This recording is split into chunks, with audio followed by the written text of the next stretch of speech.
Howdy, Creekwatchers. Ready to calibrate your DO meter? Let's check in with Beth and see how it's done. Today we're going to calibrate conductivity with our DO meter. We calibrate conductivity at home before we leave to Creekwatch. In order to calibrate conductivity, we need to have our DO meter, our graduated cylinder, and we need to have one of our pint bottles of conductivity solution. If you monitor sites from Vienna south on the main stem of the river, or monitor some lower creek sites, you will have the 10,000 microsiemens per centimeter conductivity solution. All other sites will now have the 1,000 microsiemens per centimeter solution. You won't have to worry about that. You'll just use the bottles that are included in your kit. But it's a good idea to take a look at the beginning of the season just to verify. In order to calibrate, we're going to turn our DO meter on by doing a short press on the power button. Next, we are going to pour about 200 milliliters of calibration solution. It doesn't have to be exact, but it's really important that the conductivity ports are completely submerged in that solution. And these are the conductivity ports. Before we place the probe into the graduated cylinder, we need to rinse off the membrane and the conductivity ports with, this is distilled water, but if you are in your kitchen or a utility room or a bathroom, you want to use your tap water as long as it's not treated, chlorinated, or have some other high mineral content. You want to flick it really well, and then you're going to drop the probe into the graduated cylinder. You're going to move it up and down a couple of times just to release any air pockets. So you can see that the conductivity ports are very well submerged here. And at this point, we are going to enter the calibration menu by long pressing Cal. And we want to select conductivity. If it's not currently set on conductivity, use the down arrow to highlight conductivity. Press enter. Your screen should show specific conductance at the top, and it should be selected. That is the parameter we want to calibrate against. So it's really important to leave this on specific conductance. Press enter. The microsiemen per centimeter selection should be highlighted. Press enter again. And now we are on a screen that gives us the calibration point. So if your bottle says that it is a 10,000 microsiemen per centimeter calibration solution, your screen should say 10,000. If you have the 1,000 microsiemen per centimeter solution, the screen should say 1,000. When we set up your meters, we set the measurement to reflect the type of calibration solution you're going to be using. So you shouldn't have to change this. But if it does not match what is on your bottle, please make sure that you would make that adjustment before you proceed. You're also going to see the water temperature, and that's giving us the temperature of the calibration solution in the graduated cylinder. So that is right beneath where it's showing you the calibration solution value. We need to let the probe sit here for 30 to 60 seconds so that that temperature can stabilize.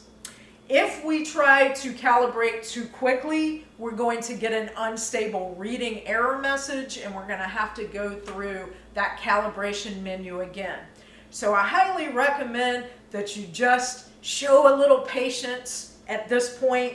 If you get really antsy, you may want to grab your data sheets and fill out the tops of your data sheets, or maybe even label your sample containers. Whatever keeps you busy for a minute or two. Once you've waited a minute or two to give the temperature time to stabilize, you then want to lock in the calibration Before you do that, look at your screen and make sure that you record the temperature that the screen is showing you on your data sheet in the calibration section. And then lock in by pressing the enter button. Hopefully the screen will say calibration successful. Once you get back to the main screen, make a note of the conductivity value shown on the screen and make sure you record that also on your data sheet. Lastly, you'll need to check either the 10,000 or the 1,000 microsiemens per centimeter value on your data sheet to just verify that you're calibrating against the specific point. Before we put the meter away, we want to go ahead and remove the probe from the graduated cylinder. And again, we're going to use either distilled water or tap water if we have a good source of tap water.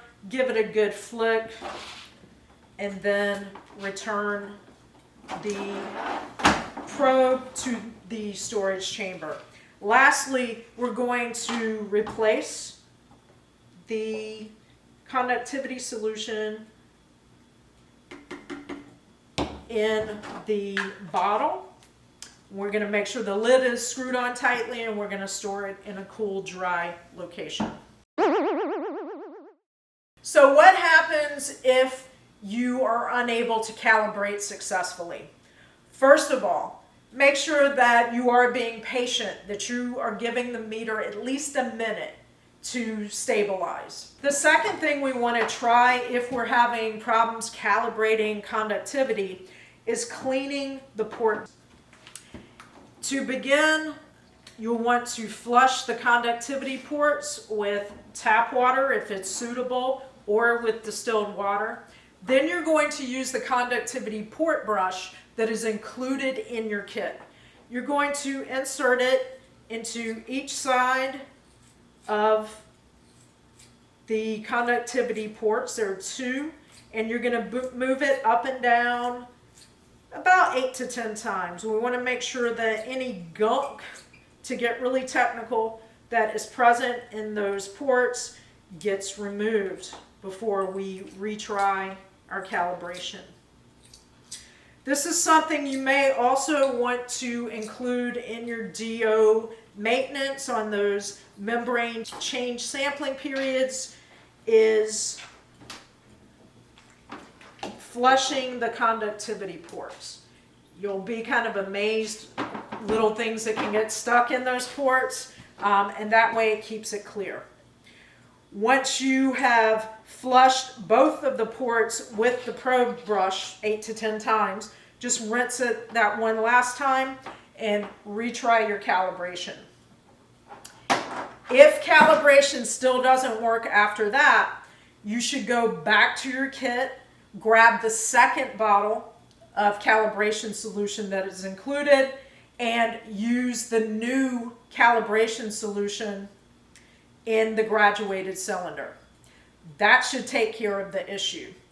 What's really crucial is to let us know if you have begun to use the new bottle of calibration solution, because in the middle of the season, we're going to switch to using that second bottle, and we want to make sure that you have a bottle you can switch to at that point. If calibration is still not working after that, there is a problem with the equipment, you'll need to contact us so that we can do a meter swap and so that we can troubleshoot and get the meter fixed.